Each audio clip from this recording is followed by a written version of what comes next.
Salut, c'est Joseph et aujourd'hui nous allons voir comment développer le personnage d'une fiction grâce à un outil qu'on appelle Ikigai. À la base, Ikigai est utilisé pour le développement personnel, mais je trouve que c'est un excellent outil pour créer de la cohérence dans un personnage. Le mot Ikigai vient du japonais qui veut dire joie de vivre ou raison d'être. L'Ikigai est composé de 4 cercles qui se superposent.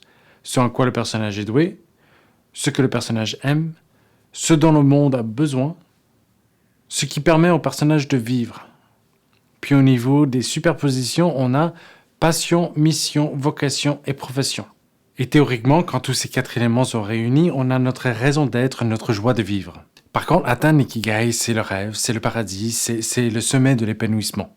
Et dans un film, il faut des conflits, il faut des difficultés, il faut des combats, il faut des épreuves. Et donc, lorsqu'on crée le personnage, on va remplir tous les différents cercles de l'ikigai pour ensuite les désassembler. Et donc l'enjeu du personnage tout au long de l'histoire sera de rassembler cet ikigai. Puisque j'écris une histoire en ce moment, prenons-la comme exemple. Le personnage principal s'appelle Melchior et comme nous avons vu dans les vidéos précédentes, il est bon dans la manigance, dans agencer les différents événements dans le but de obtenir un résultat souhaité. Ensuite, ce qu'il aime, c'est la gloire, le respect et l'autorité. Sur le Melchior, le monde est fou. Et à la moindre occasion, il n'hésitera pas à partager ses propres opinions sur comment le monde pourrait être meilleur. Et ça tombe bien parce qu'il a une opinion sur tout. Politique, affaires étrangères, crypto-monnaie, économie, justice sociale, etc. Jusque-là, l'ikigai semble cohérent, mais comme on a dit avant, il faut briser cet ikigai si on veut donner un enjeu au personnage. Et donc dans le dernier cercle, ce qui permet au personnage de vivre, on va créer une situation insatisfaisante pour Melchior.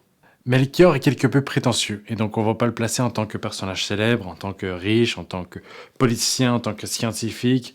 Au contraire, on va le mettre dans une position qui ne le satisfait pas, on va le placer en tant que technicien de surface. Donc voyez-vous le contraste? D'un côté, il y a Melchior qui se prend pour un roi, et de l'autre côté, il y a cette situation réelle qui est, selon lui, pas du tout satisfaisante. Si on avait les 4 cercles de l'ikigai parfaitement positionnés, on n'aurait pas d'enjeu, le personnage serait là où il veut être, il serait content, il serait heureux. Mais là, puisqu'il y a un déséquilibre qui est créé, Melchior a un enjeu, a un but, et ce but, c'est de prouver sa valeur.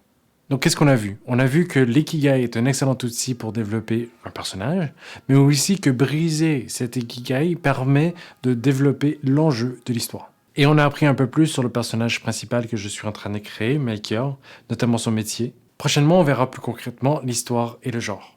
À voir. Joseph Gendron, témoin oculaire. J'aimais, commentez, abonnez-vous et clocher.